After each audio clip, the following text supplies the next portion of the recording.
Eat that frog by Brian Tracy. तर हे पुस्तक तुम्ही काय वाचायला हवं? हे पुस्तक इंटरनॅशनल बेस्ट सेलर बुक आहे. प्लस याच्या लाखांमध्ये प्रती विकल्या गेलेल्या आहेत. अगदी 100-125 पानांचं हे पुस्तक आहे आणि याचं मराठी ट्रान्सलेशन देखील अवेलेबल आहे. आणि यात तुम्ही शिकाल कमी वेळात जास्त काम करण्याचे 21 सूत्र. ऍक्च्युली लाईफमध्ये कुठेही शॉर्टकट्स तर नसतात, परंतु तुम्ही एखादी गोष्ट स्मार्ट वेनी अचीव्ह करू शकता.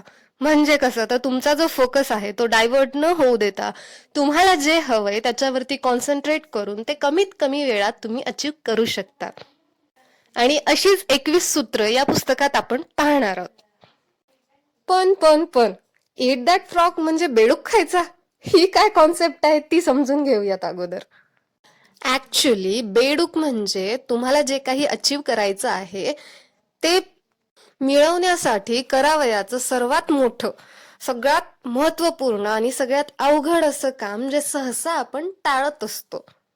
आणि ब्रायन ट्रेसी असं म्हणतात की तेच काम तुम्ही सगळ्यात अगोदर तुमच्या टेबलवरती घेऊन पूर्ण करायला हवं, तर तुम्हाला इफेक्टिव्ह रिझल्ट्स मिळतात. मार्क ट्वेन खूप छान म्हणतात की जर तुम्ही दररोज सकाळी सर्वप्रथम एक जिवंत बेडूक गिळू शकला तर तुम्हाला दिवसभर या गोष्टीचं समाधान राहील की तुमच्यासोबत त्या दिवशी यापेक्षा अजून वाईट काहीही होऊ शकणार नाही. म्हणजे काय, तर दिवसाच्या सुरुवातीला जर तुम्ही सगळ्यात अवघड काम पूर्ण करून टाकलं तर तुमच्याकडे एक समाधान राहील आणि त्यानंतर येणारी छोटी छोटी कामं तुम्ही सहज गतीने करून टाकाल. यात त्यांनी बेडूक गिळण्याचे 2 नियम सांगितलेले आहेत, अर्थात अवघड काम करण्याचे 2 नियम सांगितलेले आहेत. तर पहिला, if you have to eat 2 frogs, eat the ugliest one first. याचा अर्थ, जर तुमच्या समोर 2 महत्वपूर्ण कामं असतील तर त्यातलं सगळ्यात महत्वपूर्ण किंवा त्यातलं सगळ्यात अवघड काम तुम्ही अगोदर घ्यायचं आहे, अगोदर पूर्ण करायचं आहे. दुसरं सूत्र, if you have to eat a live frog at all, it doesn't pay to sit and look at it for very long. याचा अर्थ,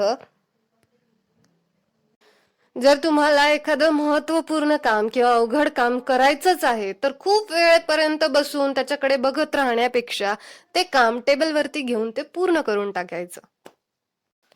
पहिलं सूत्र, सेट द टेबल. जीवनाच्या सर्व क्षेत्रात प्रोडक्टिव्ह होण्यासाठी तुमच्याकडे क्लॅरिटी असणे खूप महत्वाचे आहे. तुम्हाला काय हवं आहे हे नीट ठरवून घ्या.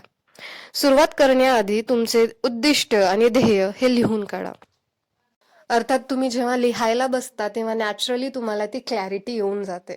त्यामुळे आपली ध्येय किंवा आपल्याला काय हवं आहे हे लिहायला विसरू नका. दुसरं सूत्र, plan every day in advance. ह्यात त्यांनी विचारलंय की हत्तीला कसं खाणार, तर नक्कीच त्याचे छोटे छोटे घास करून ते तुम्ही खाऊ शकता. तसंच एक मोठं ध्येय मिळवण्यासाठी त्याला छोट्या छोट्या योजनांमध्ये आखून ते पूर्ण करूनच तुम्ही एक मोठं ध्येय प्राप्त करू शकता, बरोबर? तर यात त्यांनी 10:90 चा रूल सांगितलेला आहे. ते असं म्हणतात की कुठल्याही ध्येयाचा जो 10% जो हिस्सा असतो तो वेल प्लॅनिंगचा असला पाहिजे. जर तुम्ही एखादं ध्येय तुमचं जे काही मिळवायचं आहे त्याच्यातले जर 10% जे आहेत ते तुम्ही वेल प्लॅनिंग केली असेल, ते व्यवस्थित लिहून ठेवलं असेल, तर उरलेलं जे 90% तुमचं काम आहे त्यात तुमची इफिशियन्सी कमालीची वाढते आणि तुम्हाला इफेक्टिव्ह रिझल्ट्स मिळतात. तिसरं सूत्र, apply the 80:20 rule to everything. याला पॅरेटो प्रिन्सिपल असं देखील म्हणतात. तुमचं 20% कार्य हे 80% परिणामांसाठी जबाबदार असतं. तर आपल्या प्रयत्नांना नेहमी सर्वोत्तम 20%वरच एकाग्र करायला ते सांगतात. आणि ते 20% काम कोणतं असतं सांगू? जो तुम्हाला मी तो बेडकाचा अर्थ सांगितला, तो फ्रॉग, म्हणजे त्यातलं सगळ्यात महत्वपूर्ण सगळ्यात अवघड काम असतं जे तुम्ही सहसा टाळाटाळ करता आणि उरलेलं 80% काम करूनही ती तुम्हाला इफेक्टिव्ह रिझल्ट न मिळण्यामागचं कारण हे असतं. त्यामुळे तुमच्या ध्येयप्राप्तीमधला जो काम असतो त्यातला सगळ्यात क्रुशियल, सगळ्यात इम्पॉर्टंट, महत्वपूर्ण तो 20% भाग तुम्ही समजून घ्यायचा असतो आणि त्यावरती जास्ती फोकस करायला हवं. चौथं सूत्र, कन्सिडर दी कॉन्सिक्वेन्सेस, अर्थात परिणामांचा विचार करा. तुमचं सर्वात महत्वपूर्ण काम आणि त्याला दिलेलं तुम्ही प्राधान्य हे तुमच्या जीवनावर किंवा कामावर सर्वात गंभीर सकारात्मक किंवा नकारात्मक प्रभाव पाडू शकतं. त्यामुळे या गोष्टीवर तुम्ही नीट लक्ष केंद्रित करायला हवं.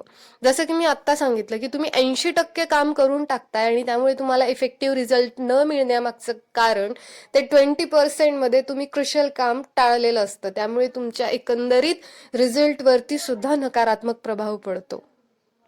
5वं सूत्र, प्रॅक्टिस क्रिएटिव्ह प्रोक्रॅस्टिनेशन. एक तर खरं आहे की 100% कुठलंही काम कोणताही एक व्यक्ती पूर्ण करू शकत नाही.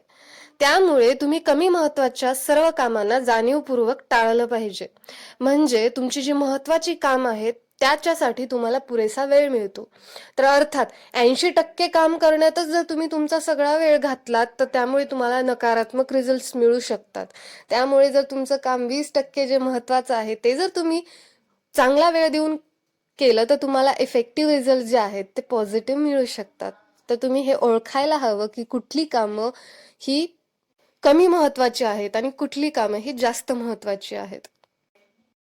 6वं सूत्र, use the ABCDE method continually. याचा अर्थ जेव्हा तुम्ही कामांना सेग्रिगेट केलेलं असतं की कमी महत्वाचं कोणतं आणि जास्ती महत्वाचं कोणतं, तर त्यानंतरची स्टेप येते त्यांना प्रायोरिटाईज करण्याची. म्हणजे सगळ्यात जास्त महत्वाचं काम हे सगळ्यात तुमच्या लिस्टमध्ये सगळ्यात अगोदर ठेवायचं आणि त्यानंतर मग हळूहळू टप्प्याटप्प्याने कमी महत्वाची कामं. हे असं केल्यामुळे तुमचं हे क्लिअर होतं की तुम्ही महत्वाच्या कामांना पुरेसा वेळ देऊ शकाल आणि ते कुठेही टाळल्या जाणार नाही.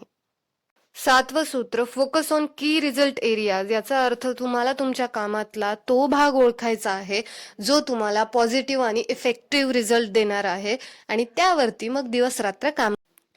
Apply the law of 3. यामध्ये तुम्हाला तुमच्या व्यवसायातली अशी 3 कामं ओळखायची आहेत जी तुमच्या रिझल्टमध्ये 90% योगदान देतील आणि मग इतर कोणत्याही गोष्टीपेक्षा त्या कामाला तुम्ही प्रथम प्राधान्य द्यायला हवं.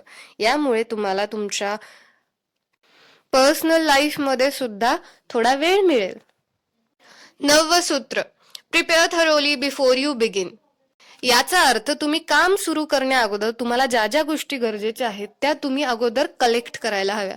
सपोज मी कुकिंग करणार आहे तर त्यासाठी लागणारे सगळे मसाले, भाज्या, ज्या ज्या गोष्टी असतात त्या त्या मला हाताशी आणून ठेवावे लागतील. म्हणजे एकदा तुम्ही काम सुरू केलं की तुम्हाला कुठेही अडखळा बसणार नाही. 10वा rule, take it 1 oil barrel at a time. तुम्ही सगळ्यात मोठं किंवा सगळ्यात अवघड काम देखील पूर्ण करू शकता. फक्त अट एवढी आहे की एका वेळी एकच पायरी पूर्ण करायची आहे. थेंबे थेंबे तळे साचे म्हणतात तसं. 11वं सूत्र, अपग्रेड युअर की स्किल्स. म्हणजे तुम्ही जे काही काम करत आहात त्या कामामध्ये जी कौशल्य तुम्ही सगळ्यात महत्वाची आहेत ती अगोदर तुम्ही आत्मसात करायला हवीत, जेणेकरून तुम्ही जेव्हा ते काम करायला हातात घ्याल तेव्हा तुम्हाला टाइम स्पॅन कमी लागेल आणि तुम्ही तितक्याच इफेक्टिव्हली ते काम करू शकाल. 12वं सूत्र, आयडेंटिफाय युअर की कन्स्ट्रेंट. याचा अर्थ इंटरनली किंवा एक्सटर्नली अशी कोणती गोष्ट आहे जी तुमच्यावरती मर्यादा आणतीये, जी तुमच्या कामांमध्ये अडथळा निर्माण करते, ती तुम्हाला ओळखायची आहे. कारण एकंदरीत तुमच्या कामाच्या गतीवर किंवा तुमचं काम पूर्ण होण्याच्या लागणाऱ्या वेळेवर ह्या गोष्टी अफेक्ट करतात. त्यामुळे त्यांना ओळखून तुम्ही त्याला दूर करायला हवं. 13वं सूत्र, put the pressure on your self. यात ते असं म्हणतात की तुम्ही अशी कल्पना करायची आहे की तुम्हाला एका महिन्यासाठी कुठेतरी बाहेर जायचंय, लिव्ह घ्यायची आहे आणि ते लिव्ह घेण्या अगोदर किंवा बाहेर जाण्या अगोदर तुम्हाला तुमचं काम पटापट आटपून घ्यायचं आहे. असा विचार करून स्वतःवरती प्रेशर आणून त्या कामाची गती तुम्हाला वाढवायची आहे. 14वं सूत्र, motive your self into actions. म्हणजेच तुम्हाला स्वतःचे चिअर लीडर व्हायचं आहे. प्रत्येक प्रसंगामध्ये काय चांगलं आहे हे शोधायचंय. प्रॉब्लेम्स पेक्षा सोल्युशन शोधण्यावरती स्वतःला फोकस ठेवायचंय आणि नेहमी ऑप्टिमिस्टिक म्हणजे आशावादी राहायचं आहे. 15वं सूत्र, technology is a terrible master. अर्थात तुमचे मोबाईल किंवा त्यातले जे सोशल मीडियाज आहेत ते तुमचा पर्सनल वेळ खूप जास्त घेत असतात. त्यामुळे तुम्ही जेव्हा काम करत असता तेव्हा तुम्ही तुमचे डिव्हायसेस ऑफ करायला नक्की शिका आणि त्यांना कमीत कमी वेळ द्यायचा आहे. 16वं सूत्र, technology is a wonderful servant. तुम्ही टेक्नॉलॉजीचा वापर करून तुमचे बरेच कामं हलके सुद्धा करू शकतात. त्या पर्स्पेक्टिव्हनी टेक्नॉलॉजीचा तुम्हाला पुरेपूर वापर करून घ्यायचा आहे. 17वं सूत्र, फोकस युअर अटेन्शन. तुम्ही जेव्हा काम करत असता तेव्हा त्या कामांमध्ये अडथळे निर्माण करणाऱ्या, इंटरप्ट करणाऱ्या गोष्टींना तुम्हाला जाणीवपूर्वक त्या गोष्टींना दूर करायचं आहे आणि आपला फोकस आपल्या कामावरती टिकवून ठेवायचा आहे. 18वं सूत्र, slice and dice the task. म्हणजे तुमचं जे सगळ्यात मोठं काम आहे त्या मोठ्या कामाला छोट्या छोट्या छोट्या तुकड्यांमध्ये विभाजित करायचंय आणि सगळ्यात छोट्या तुकड्यापासून तुम्ही सुरुवात करायची आहे, जेणेकरून तुमचं काम स्टार्ट होईल आणि एक एक जसं तुकडा संपत जाईल तसं तसं तुम्हाला कॉन्फिडन्स येत जाईल की हे मोठं काम तुम्ही सहज पूर्ण करू शकाल. 19वं सूत्र, create large chunks of time.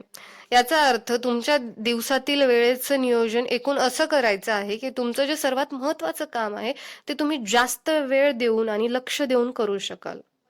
20वं सूत्र, develop a sense of urgency. अर्थात तुमची जी महत्वाची कामं आहेत, जी की टास्क आहेत, ती वेगाने करण्याची तुम्ही सवय लावून घ्यायची आहे, जेणेकरून लोकांमध्ये तुमची एक अशी ओळख निर्माण झाली की अतिशय वेगाने आणि इफिशियंटली काम करणारा हा माणूस आहे.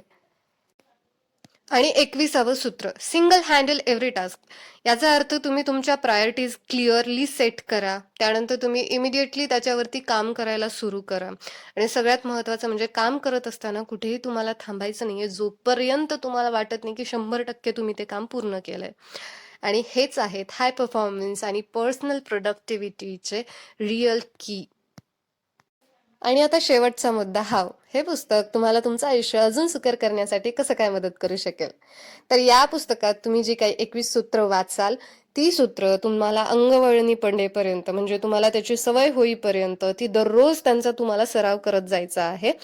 आणि हे पर्सनल मॅनेजमेंटच्या सवयी जेव्हा तुमच्या व्यक्तिमत्वाचा पर्सनॅलिटीचा भाग होतील तेव्हा तुमचं भविष्यातलं यश हे अनलिमिटेड असेल. सो ब्रायन ट्रेसी म्हणतात तसं, just do it, eat that frog.